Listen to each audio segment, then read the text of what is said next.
คือมาเช่ามาแล้วก็แล้วหาข้าวหาน้ำมากินไปก็เท่านั้นก็บ่คิดใช่หักก็ลาเว้าตามฮีตบันไดแล้วว่าค่อยมาเฮือนผัวเขานี่เป็นแม่เฮือนเราอ่ะและเอานักในใดเราอ่ะอันเรื่องฮีตนี่ลายปานใดแล้วว่ามื้อนั้นคือว่าชาม10ล้านกับควายเนาะบ่แหละชาม10ล้านกับควายเราเมื่อเฮือนแขวก็จนบ่มีแล้วเนาะพ่อใหญ่เนาะจามจิบบ้านกับครัวอยู่แต่งอยู่ในเฮือนผัวหันฮีตของผัว ก็เฒ่าเนาะพ่อใหญ่เนาะบ่เท่าเลยว้า พ่อใหญ่เอาไว้เยอะพ่อใหญ่ คิดว่าเอาบ่ได้แล้วทั้งเอาได้นั่นหากก็บ่เว้าว่าข่อยบ่เอาเลยเจ้านั่นมันก็สิเสียเนาะ แม่นเลยพ่อ ของคนเว้าคนน่ะเลยตัวเองว่าเดี๋ยวนี้หั่นข่อยมานี่กับยาหลานนี่นั่นเดี๋ยวนี้นั่นมาเบิ่งมาทาบเบิ่งหากทั้งเอานี่ข่อยเอาแล้วเอาเจ้านั่นข่อยหากเมื่อเทื่อเอ้ยน้องข่อยจักก่อนอยู่น้ำยาจักสิ โอ้ ลูกใหญ่มาแล้วปัญญาไม่ได้ทำบ่ บ่ลูกนั่น ยังน้อย ได้6ปีนั่นผู้หนึงผัวตายพ่อปะนี่เจ้าเฮ็ดจังได๋เอามาโลดเราว่าเว้าถูกต้องกันแล้วเขาสิเมื่อนำรุ่นเราอะ บ่ เอาแหละอายุเราอายุเจ้าได้จักปีลูกหลายตื่นแล้ว30พุ่นแล้ว บ้านห้วยงัว 30ก็ยังใครกว่าเท่านั้นเนาะ บ้านห้วยงัวปัญญา บ้านห้วยงัว ผู้นั้นปัญหา เอา 60 ก็ไปนำบ่แลก็บ่แลนี่ไปนอนหันคืนหนึงบ่แลนี่ไปนำชีว่าอันนั้นพี่เจ้า โอ้โห บ่ฮู้เมือง โอ้แต่สารวัตรเนาะพ่อใหญ่ สารวัตร สารวัตรไปไหน สารวัตรมันติดต่อ ก็ย่างเข้าไปนี่บ่แลจนว่า โอ้ยเพิ่นเลยสารวัตร ชื่อไปเพียงอันดักแด้เป็นนั่นอันนี้มาหลายแท้ตู้ฉะนั้นชิปอันเนาะไปผู้นั้นตู้ค่อยเป็นสมาชิกเจ้าผู้นี้สมาชิก เอาให้ผู้แตะผู้ยังก็ไปนะหยุด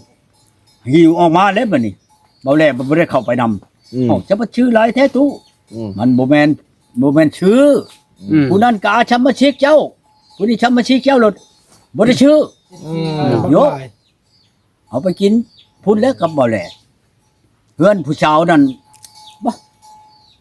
ชำโคกหัวนี่เนาะบ่แลเนาะชำโคกหัวคนนี่เพื่อนผู้ชาว เนาะพ่อใหญ่ จนเราว่าจนเราบ่ให้นอนในเฮือนเราบ่มีบ่นอน เราพาไปนอนอยู่เพื่อนลูกเคยลูกสาวเราพุ่นใครเติมแล้วประมาณวัง4-50 เมตรพุ่นละแต่เฮือนเราไปหาเฮือนลูกสาวเราก็ไปนอนคือมาเช่ามาแล้วก็เราหาข้าวหาน้ำมากินไปก็เท่านั้นก็บ่คิดใช่หักก็ลาเว้าตามฮีตบันไดแล้วว่าค่อยมาเฮือนผัวเขานี่เป็นแม่เฮือนเราอ่ะและเอานักในใดเราอ่ะอันเรื่องฮีตนี่ลายปานใดแล้วว่ามื้อนั้นคือว่าชาม10ล้านกับควายเนาะบ่แหละชาม10ล้านกับควายเราเมื่อเฮือน แขวก็จนบ่มีแล้วเนาะพ่อใหญ่เนาะจามจิบบ้านกับครัวอยู่ แต่งอยู่ในเฮือนผัวหันฮีตของผัว ก็เฒ่าเนาะพ่อใหญ่เนาะ บ่เท่าเลยว้า พ่อใหญ่เอาไว้เยอะพ่อใหญ่ คิดว่าเอาบ่ได้แล้วทั้งเอาได้นั่นหากก็บ่เว้าว่าข่อยบ่เอาเลยเจ้านั่นมันก็สิเสียเนาะ แม่นเลยพ่อ ของคนเว้าคนน่ะเลยตัวเองว่าเดี๋ยวนี้หั่นข่อยมานี่กับยาหลานนี่นั่นเดี๋ยวนี้นั่นมาเบิ่งมาทาบเบิ่งหากทั้งเอานี่ข่อยเอาแล้วเอาเจ้านั่นข่อยหากเมื่อเทื่อเอ้ยน้องข่อยจักก่อนก็ข่อยจะสิลงมาไหมวะมาก็บ่แลแค่ไผสิเอาได้คนอันนั้นน่ะ งามโพดบ่ แค่ทั้งลุมจนบ่มีสิพอเล็บ เอาเลย กันมาก็สิได้ใช้แค่ให้เมียอีก มันเบิดแล้วมันห่วงเบิดแล้ว ใส่แขวเล็กกันเนาะพ่อใหญ่เนาะ บ่มีแขวได้ยำข้าวป้อนแล้วเนาะ ชาวท้องอันบ้านปุงปอนี่แควอันผัวตีหักเล่มหนึงคอยว่าสิไปใช้แล้วก็ไปถามมวนอันเขาใจแควอันเขาจะได้1,000คอยก็ว่าสิใช้อยู่ มันเมื่อก่อนฉันรถใช้แควให้มันละล่านะนั่นก็ดีเอาโค ได้แขวเมื่อบ่เนาะ คอยนั้นมันคือว่าเอาไผกับมันอีตนนะเนาะลูกเมียตัวเอง คือกันกับเมียเมื่อวานนี่แล้วนี่ชิ้นคอยก็ชื่อให้ช่องพื้นส่งช่องตรงช่องพื้นเชื่อตัวหนึงแปลงโทรศัพท์ให้อีกกะล้านหนึงเกือบคู่หนึงอีกบ่นี่เมียเมื่อล่ะจักสิเอาเมียนยังเอาเมียนก็เฮาบ่ได้นุ่งเนาะ แม่นแล้วพ่อ เครื่องมายิง เฮ็ดอะไรพ่อใหญ่ ปุ๊บเมื่อเบิดเอาเมื่อรถว่ะผมบ่แม่นสิเว้าลิ้นไหน บ่มันยังบ่แล้ว เอาไปใช้ก็ไปเมื่อเจ้าบ่จักนุ่งเจ้าจูดไผทิ่มก็แล้วแต่เจ้า เนาะพ่อใหญ่เนาะ เอาแล้วเอาเมียนเฮาก็บ่ได้นุ่งชิงมายิงเชื่อมายิงเมียนเพียง ยังตรวจสอบไงกัน เลือกกูหนึงชื่อให้นั่นเฮ็ดอะไรฉันยาวมันเนี่ย ไม่ใช่แล้วเฮากับตอนแรกก็ตกใจเพิ่น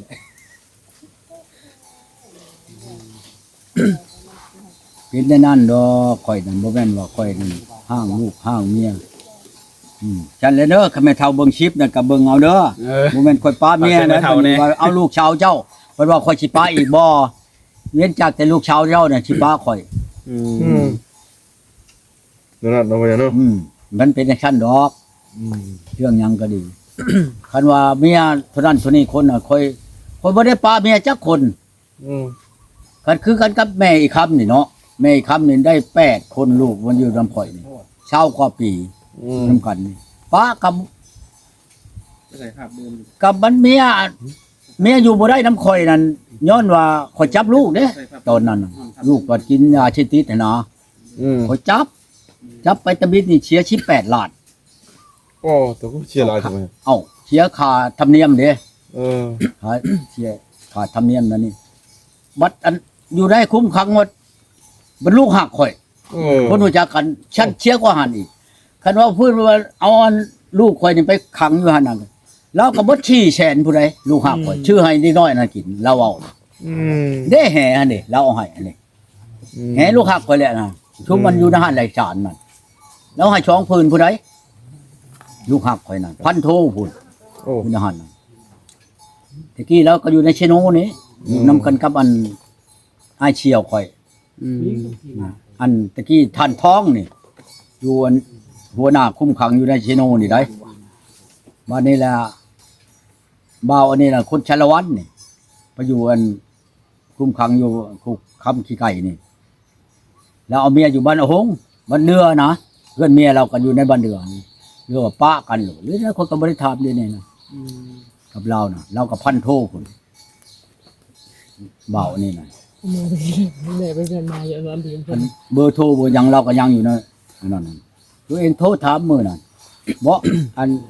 มีอยู่บ่แห่อันลูกก็อยู่นะเพียงแล้วอ่ะมาเอานะแม่เอาบ่ได้ไปเอาบ่แล้วนั่นได้มูลนั่นน้ำเมียนี่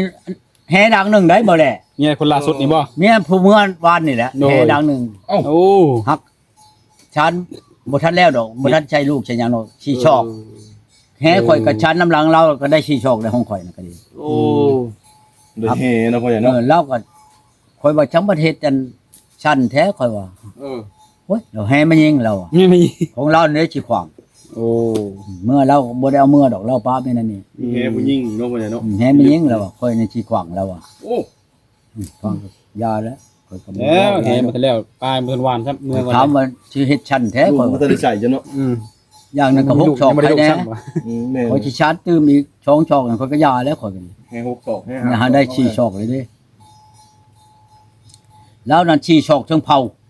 เฮ้ยตัวก็ขึ้นกับหัวอยู่แล้วควางออกมันก็สิช้ำกระโดงพัดนี่แหละตัวอืมแห่นั่นเนาะหลายยังแค่บ่แค่16ช็อก เออ แต่แค่11ข่อยนั่นก็ยังบ่มันบ่นั่นยามันแหละ เฮ็ดจังเฮ12ศอกมาพ่อใหญ่เนาะดูตัว เงินนั่น น้องจังเลย เงินชาว6ล้านได้แห่พื้นหนึงเฮาก็ดี เออเนาะพ่อใหญ่ เป็นแฮที่มีราคาสูงไงแม่กะ คันสิไล่มาก็ถึงข่อยแปลงโทรศัพท์แล้วก็ชื่อเครื่องชื่อหยังมันก็หมอ30ล้านพุ่นแหละเสียผู้นี้น่ะ อ๋อ บ่น้อยๆได้ ชื่อรถตู้เลยเป็นคันเนาะพ่อใหญ่เนาะ ได้อันนี้หมอลูกเลี้ยงข่อยลงไปเบิ่งรถมานี่รถตู้อยู่สวรรค์พุ่นข่อยนั้นชื่อแล้วข่อยก็ขาย มันไปเป็นไปบ่ได้เลยน้องนุ่งบ่ให้ขี่ลูกก็บ่ให้ขี่ ฟังเลย เอ้าเป็นอะไรพ่อใหญ่ จอนั้น มันข่อยเขาย่านมันไปต่ำไปหยังอันหมู่หนามันตามันบ่ดี โอ้โอ้โอ้แม่นแม่นแม่น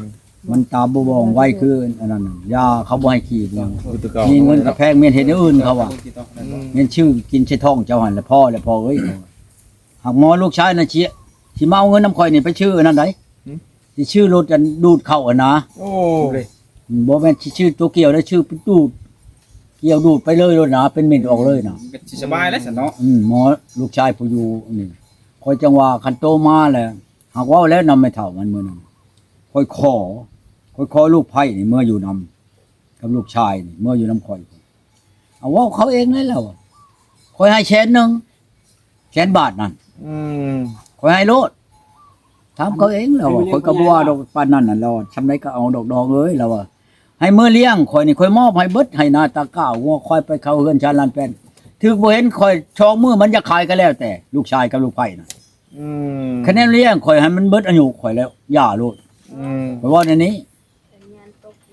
บ่แม่นว่าสิเว้าหลายเด้ คันลูกหมอนี่นั่นลูกข่อยแต่เป็นชีพเป็นชาวนั่นมี2คนใครแน่ใครอันเบิ่งข่อยหันได้มีผู้ลูกหล่าข่อยนี่กับหมอผู้เอาเมียอยู่นี่แหละนั่น2คนนี่ใครแน่หมอลูกหล่านั่นแปลว่าคันสิเว้าเลยนะมันอ้ายข่อยมาเกิด โอ้ รู้จักความคักอะลีเหรอคันเว้าในนั้นนี่เป็นรู้ได้หมอนี่ได้ โอ้ ข่อยบัดมักคนนั้นมักเว้ากับมันหนา อืม เอ้ว่ามันเว้าแม่นแล้วบักอ้ายว่าฉันโอ้พี่โลดคันเว้าบักอ้ายนั่นเป็นความอ้ายแล้วว่าฉันบ่เป็นโลดในนั้นในนี่น่ะบ่เป็นในหนึ่งต้องเป็นในหนึ่งโลดข่อยแต่ว่าบ่เว้าจักเทื่อน่ะ อืม อ้ายข่อยนั่นโอ้ยคนนับถือ มันบ่แม่นง่ายได้ในบ้านนี่ก็ดี ของเราเป็นพ่อบ้านแต่ก่อนก็ดี อืม เป็นคนนับถือรู้แหละจอนนั้นข้าวอันปลดปล่อยปลดปล่อยตำบิดนี่ค่อยเป็นพ่อบ้านได้ค่อยได้เป็นพ่อบ้านอยู่ในบ้านนี่ โอ้ประตูเจะบ้าน ปีอันปฏิการหลายๆนั่นหัวกอละกันแม่นบ่ไผวันชีโหจักไผได้ชุมใหญ่นั่นนะ ตะแซงนะพ่อ มาอยู่ในบ้านนี่ได้ อืม แล้วก็หมออันกอละกันค่อยปราบลงเบิดได้ โอ้ แล้วจำนวนนี่ค่อยปราบลงเบิด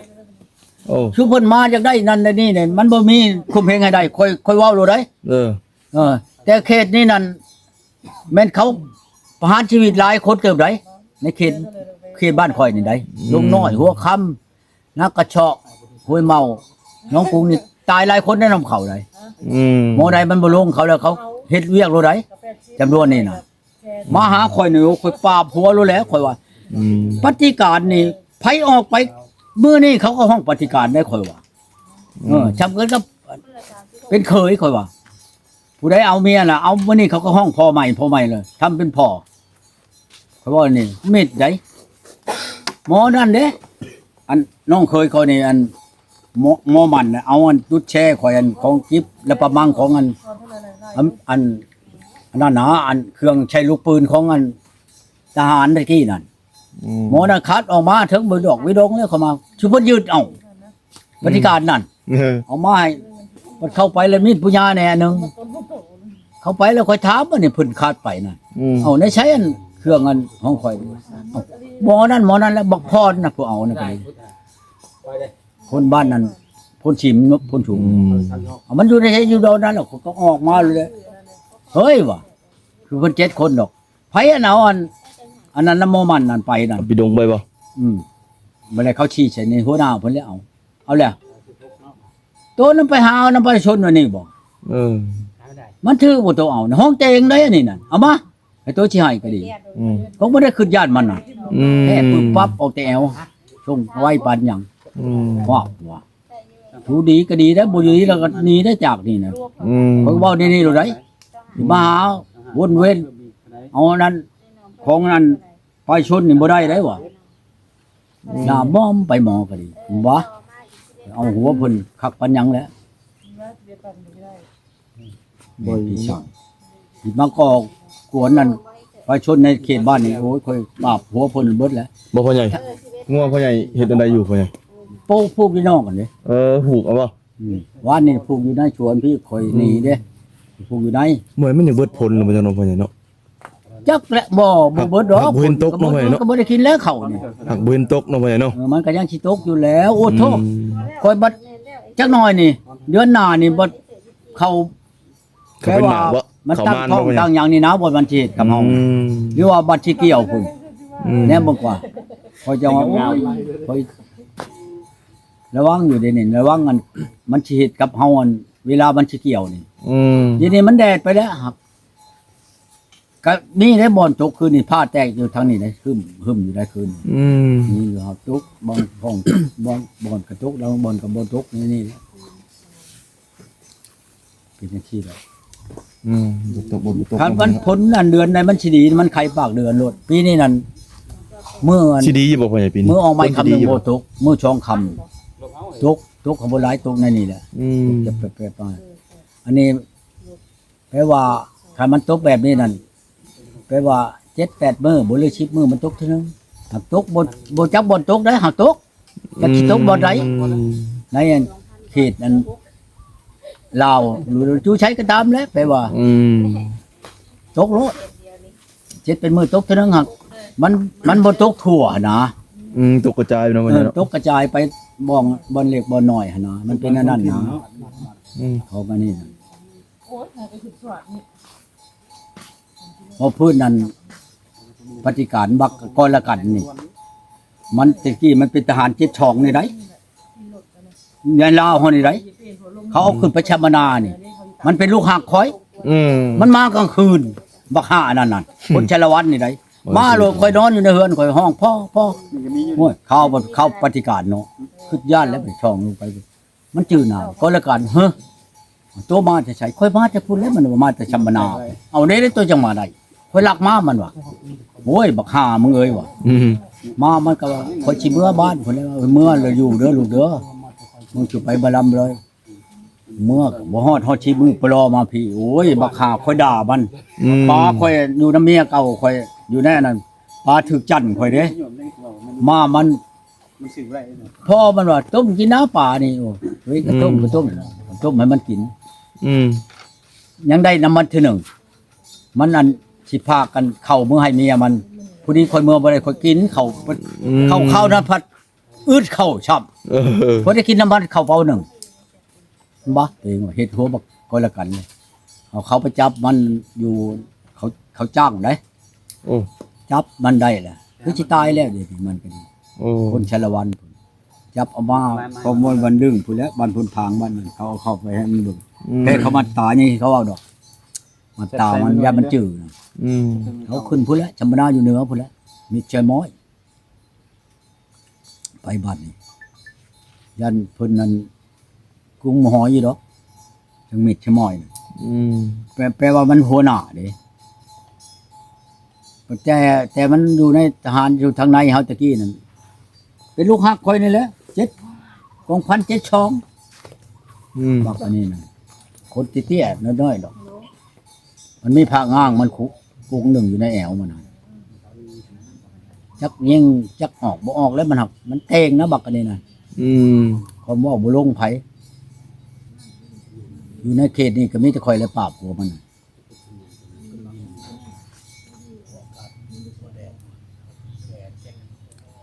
งานฮู้